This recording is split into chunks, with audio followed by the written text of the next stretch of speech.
estou aqui muito bem acompanhada, como sempre, às terças-feiras. Doutor Eduardo Leite está aqui ao meu lado. Tudo bom, querido? Bom dia, como é que você está? Eu estou bem, estou ótimo. Que bom. Dando risada logo cedo. É, começou o dia animado, né? Precisa, né? Foi bom, né?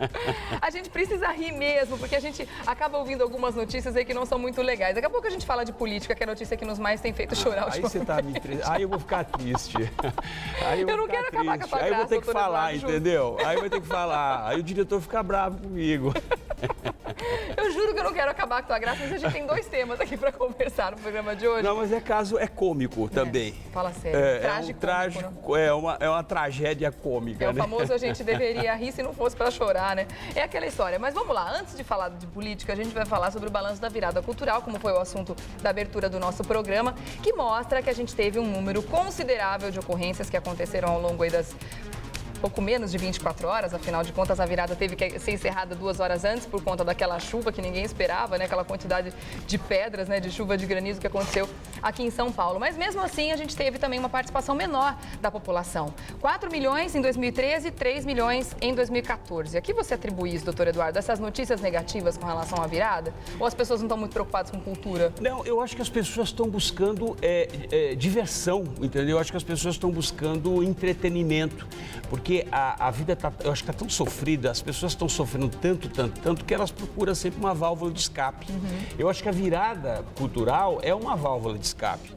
Né? E as pessoas, é óbvio, algumas pessoas vão para lá para cometer crime, mas tem muitas pessoas que querem realmente buscar diversão, porque realmente o brasileiro está vivendo uma opressão, ele está sendo oprimido, né? Ele está sendo castigado, e está sendo uma coisa até cruel. Então eu acho que essa virada, ela dá apesar de algumas pessoas não concordarem, algumas são contra, outras são a favor, outras, enfim, mas eu acho que apesar de não ser conveniente essas grandes concentrações, principalmente nesse momento tão sensível que nós estamos vivendo, ela se faz necessário, esses encontros sociais, né? Eu acho muito importante para aliviar essa carga negativa que o brasileiro... Mas em contrapartida você tem outras questões negativas que ocorrem, né? Que não deveriam de ocorrer. Eu vou te dar um exemplo. O Fernando Grela, o secretário de Segurança Pública, hoje fez um pronunciamento, um balanço e disse que a Polícia Militar fez mais de 16 mil abordagens, né? Como se isso fosse uma coisa importante. Eu acho que não deveria ter nenhuma abordagem, porque não deveria ter nenhum crime. Essa que é a grande verdade, né? Então, assim, não é você realçar a quantidade de abordagens. Mas é o trabalho preventivo que a polícia tem que fazer. Mas, de qualquer forma, é o que eu estou falando para você, isso não deveria de acontecer, né? Essa quantidade, tinha que acontecer uma quantidade muito menor de abordagens. Porque as pessoas... E de crime muito menos ainda, é óbvio. Então, o que, na verdade, nós percebemos, uma concentração maior de pessoas a cada ano, uma concentração maior de policiamento que há necessidade de fazer e, consequentemente, você tem uma quantidade maior de arrastões, de crimes praticados, né, de pessoas baleadas, que é muito sério isso, porque as pessoas vão armadas. Né, vão com armas, vão com arma de fogo, com arma branca, com faca, ou seja, então isso, e aí você tem uma outra arma ainda, que é a questão da bebida alcoólica. Exatamente isso que eu ia comentar, então, quer dizer, você acha também que as pessoas estão vacilando num certo ponto, indo para um ambiente como esse e abrindo a guarda dessa forma? Porque quando a gente vai para um ambiente onde aglomera-se muitas pessoas, você precisa ficar com um nível de atenção um pouco maior, né? E aí as pessoas vão lá e ingerem álcool à vontade, afinal de contas tinha bebida à vontade sendo vendida ali por camelôs, bebida barata, sabe, sei lá que tipo de bebida que era, né? E as pessoas acabam fazendo, algumas delas acabam fazendo um uso abusivo. A gente até tem algumas imagens, nós não temos, mas a gente viu na mídia um rapaz que acabou sendo abordado ali por bandidos e ele estava visivelmente embriagado. Quer dizer, acabam virando presas fáceis, a gente pode dizer assim. Olha, né? Primeiro que eu acho que tem que ter, apesar de eu não sou muito a favor dessa questão de proibição. Eu acho que proibição é você reprimir uma sociedade castigada. Tem a ver com repressão. A gente tem que ter o direito de escolher se quer fazer isso ou não, né? Só que eu acho que nessas situações, numa situação como essa, a proibição da bebida alcoólica, ela tem que ser taxativa, não tem como fazer. Como acontece em qualquer outro país. Nos Estados Unidos é proibido você beber até na rua, durante o dia, sem evento, sem nada. Então, isso é considerado vadiagem, né? O que deveria ser. Sim, as pessoas são presas por conta disso. Se estiver embriagada, né, se passar, por exemplo, fora de uma faixa de pedestre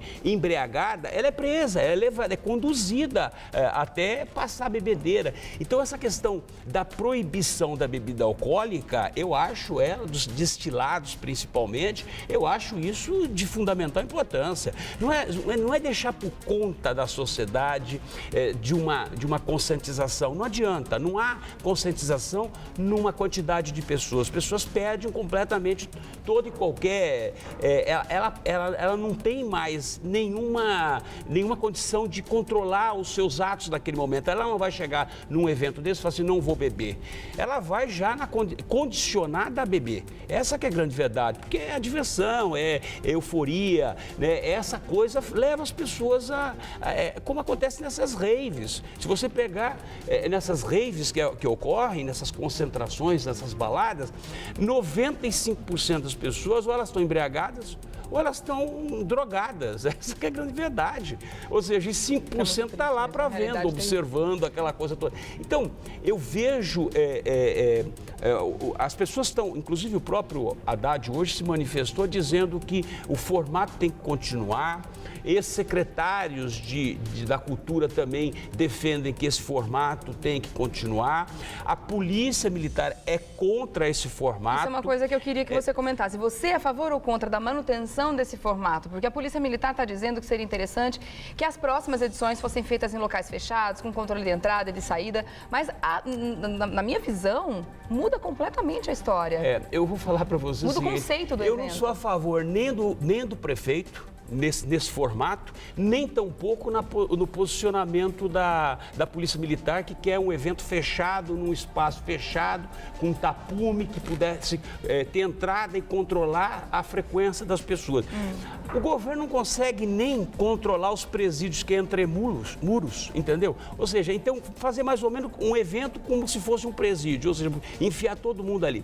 Não sou a favor nem de um formato, nem de outro. Eu sou a favor da descentralização desse evento. Eu acho que o evento ele tem que ir para as comunidades. Eu acho que nós temos 96 distritos, foram mais de 1.000 apresentações. Se você pegar 10 apresentações e colocar em cada distrito 10 apresentações, você contempla todas as pessoas de uma forma democrática, ou seja, elevar o evento para a comunidade. Porque tem muita gente que não vem por estar muito distante do centro. Né? Tem pontos aqui em São Paulo que estão a 50 quilômetros praticamente de distância do centro da cidade. Nós vivemos numa cidade que tem que ser quase 100 quilômetros de raio, ou seja, se você pegar de um extremo ao outro, nós temos quase 100 quilômetros de raio.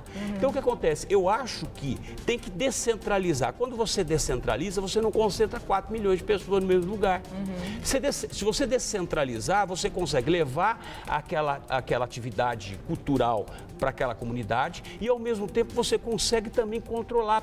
Por incrível que pareça, você controla, porque as pessoas da comunidade também querem também se divertir e elas também fazem o monitoramento de toda aquela situação. Então, descentralizar, para mim, seria realmente aquilo que seria o ideal, né? Descentralização disso. Então, essa é a minha posição. Não sou a favor nem de um nem de outro. Eu quero descentralizar, democratizar o evento, tá certo. Entendeu? A gente deve também, claro que enfatizar as coisas boas que acontecem num evento como esse, né? A mídia, muitas vezes, e é o nosso papel também, divulgar o que aconteceu de errado, as ocorrências, a abordagem da polícia, quantos foram presos, esse lado B, esse lado negativo que realmente existe, porque as pessoas têm que saber dos riscos quando vão para um evento como esse, tem que ficar mais espertas, esse é o nosso papel também.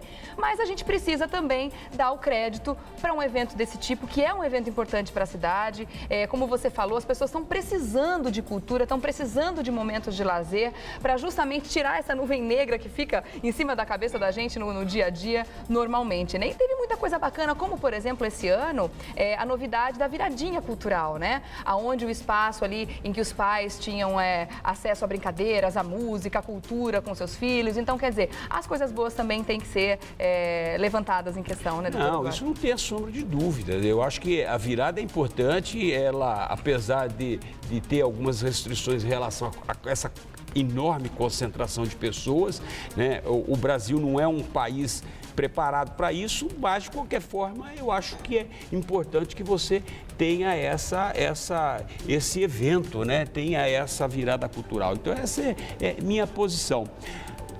Agora, Regiane, eu também vejo com essa questão da virada cultural, além dessa questão cultural, eu acho também que essa virada cultural, ela leva o processo de conscientização das pessoas, o que as pessoas precisam, mas aquilo que elas precisam também fazer para melhorar a cidade, né? Não adianta simplesmente ir lá beber, encher a cara, ou seja, tem que ter um processo de conscientização. Então, eu acho que a virada cultural, ela vai ainda, nós estamos no 10º ano, eu acho que nós temos aí mais alguns anos e eu acredito que ela vai levando esse processo de conscientização para as pessoas. É isso que você falou, realmente é muito importante, né, doutor Eduardo? A gente gostar mais da nossa cidade. A partir do momento em que a gente usa o espaço público, que a gente também, né, está ali participando da vida da cidade, né, usufruindo desses espaços públicos, é claro que a gente valoriza muito mais esse espaço. Então, realmente, a gente precisa entrar mais na vida da cidade. Concordo, sim. A gente vai continuar conversando.